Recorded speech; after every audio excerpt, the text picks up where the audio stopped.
भगवान की। अमितपुरी जी राजपुरा से। राधे राधे महाराज जी। महाराज जी, क्या आत्मा को कुछ पाना है या आत्मा अपने आप में पूर्ण है? ऐसे में आत्मा को करना क्या है महाराज जी?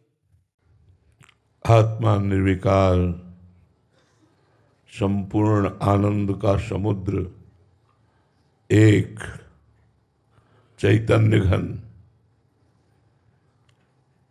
उसको किसी क्रिया की जरूरत नहीं है, किसी फल की जरूरत हम हो गया है। आप आत्मस्वरूप होते हुए अपने आप को भूल करके पुरुष देह में आसक्ति करने के कारण आपको भ्रम हो गया है। आप अपने आनंद को छोड़कर पंचभूत रचित शरीर में भोगे जाने वाले भोग हैं, उनमें आप आसक्त हो गए हैं। शब्द, स्पर्श, रूप, रस और गंध, ये पांच ही संपूर्ण सृष्टि के विषयों को समेट करके रख दिया गया पांच में। शब्द, स्पर्श वायु का गुण, रूप तेज अग्नि का गुण है, रस जल का गुण है, गंध पृथ्वी का गुण है। इन पंचभूतों द्वारा रचित सुखों को पंचभूत रचित देह में मैं मानकर इनका ही बंधन है। अगर इस इच्छा का त्याग कर दे तो आत्मा का न कभी बंधन हुआ था, न है, न रहेगा। पूर्ण आनंद स्वरूप आत्मा है। इसलिए बड़े बड़े महापुरुषों ने इस बात को कहा, केवल आत्मानंद प्राप्ति के लिए मिला है। और यहां संपूर्ण संसार हमें आत्मविमुख करने के लिए खड़ा है। छोटी सी छोटी वस्तु हमें बांध रही है, हमें अमुक चीज चाहिए, हमें अमुक भोग चाहिए, यही बंधन है। और ना चाहिए, ना चाहिए, कुछ नहीं चाहिए। इस शरीर का जो प्रारंभ निर्विकार चैतन्य स्वतः सुख समुद्र हूं, मुझे कुछ नहीं, ये बात आ जाए तो आत्मानंद की तरफ बढ़ने लगे। लेकिन आत्मानंद की तरफ बढ़ना, ये विषयों का आकर्षण बाधा पहुंचा रहा है। एक एक चीज बांध रही है, जबकि हम निर्विकार हैं, अद्वितीय हैं, चैतन्य घन है, दूसरा कोई है ही नहीं। एको ब्रह्म द्वितीयो नास्ति, सो ब्रह्म अहम सोहम स्वहम। एको ब्रह्म द्वितीयो नास्ति, जब द्वितीयो नास्ति तो एको वो सोहम, वही है, जान गया, मुक्त हो गया। ये बंधन, इसलिए साधक वही है जो गुरु चरणों का आश्रय लेकर बाह्य विषय भोगने की इच्छा का त्याग कर दे। पर ये बातें बनाना नहीं, जितने लोग बैठे हैं इतने में सब देख लो इच्छा में ही जी रहे। करोड़ों में इतने लोग सौभाग्यशाली हुए कि परम पावन भूमि श्री वृंदावन धाम में सत्संग समय को गृह कार्य नाना प्रकार के कार्यों से विरक्त करके आपने प्रातःकालीन वेला पर आपने समय दिया सत्संग के लिए। इतने सत्संगियों में हम प्रश्न करते हैं कि इच्छा के बिना हमारा जीवन ही नहीं है।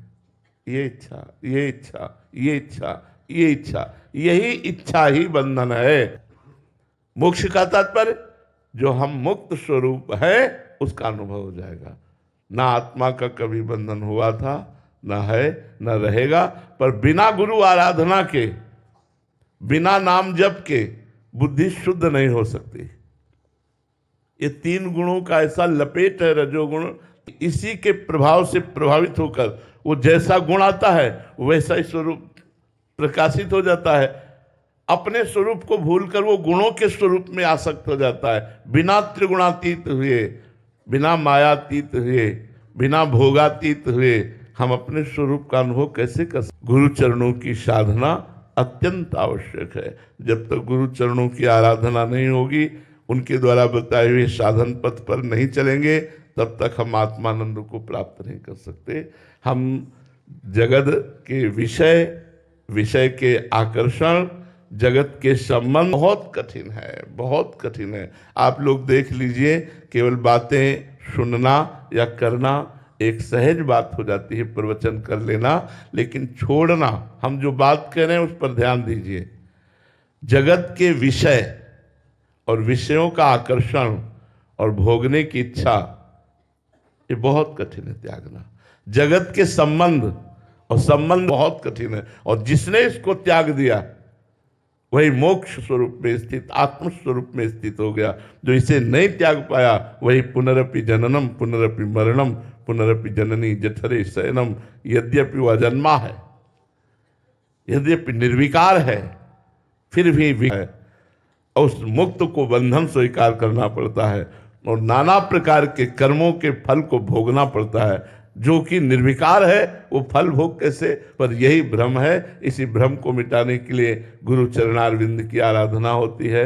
अज्ञान तिमिरांधस्य ज्ञानांजन शलाकया चक्षुरुन्मीलितं येन तस्मै श्री गुरुवे नमः। जो अज्ञान रूपी अंधकार का नाश करके ज्ञान रूपी चक्षु खोल देते हैं, शक्तियों का नाश करे। छोटी छोटी वस्तु हमें बांधे हुए है, हर वस्तु में एक आसक्ति है, हर वस्तु में आसक्ति है। वो एक अपना प्रभाव दिखाती है कि जिस समय हम जो वस्तु लेते हैं हमारे चिंतन को घसीट लेती है, हमारा मन उन भोग में घसीट जाता है, हमारा चिंतन घसीट जाता है। यही बंधन है। बंधन क्या है? निर्विकार का यही बंधन है, विकार युक्त हो जाना, भोगों की चाह हो जाना।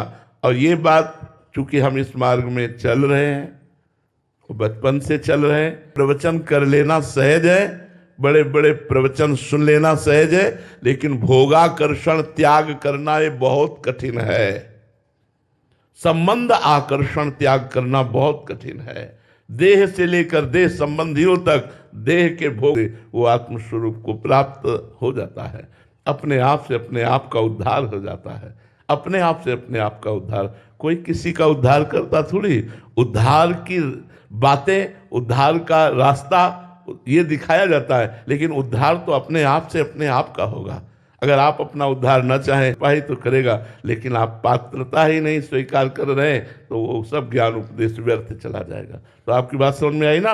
आत्मा पूर्ण है, उसे कोई जरूरत नहीं है, न वस्तु की, न व्यक्ति की, न स्थान की, न भोग की। वो स्वयं आनंद स्वरूप है। पर स्वयं के पहले मन भोगों का सुख हमारे सामने पेश करता है। हम बार बार मना करते हैं, फिर वो हमको जलाता है, फिर हमें विवश करके भोग भोगाता है। फिर मतलब क्या तमाशा है?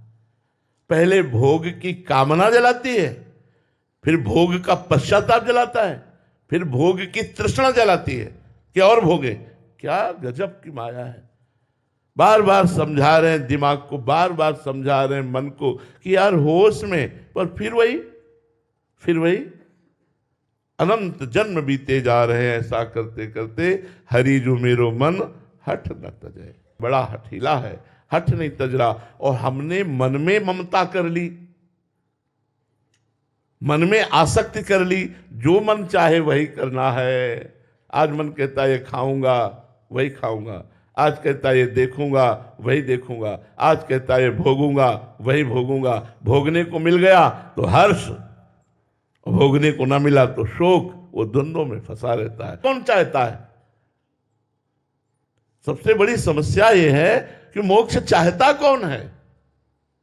सब भोग चाहते हैं, सब पद चाहते हैं, मान प्रतिष्ठा चाहते हैं, संसार में यश कीर्ति चाहते हैं।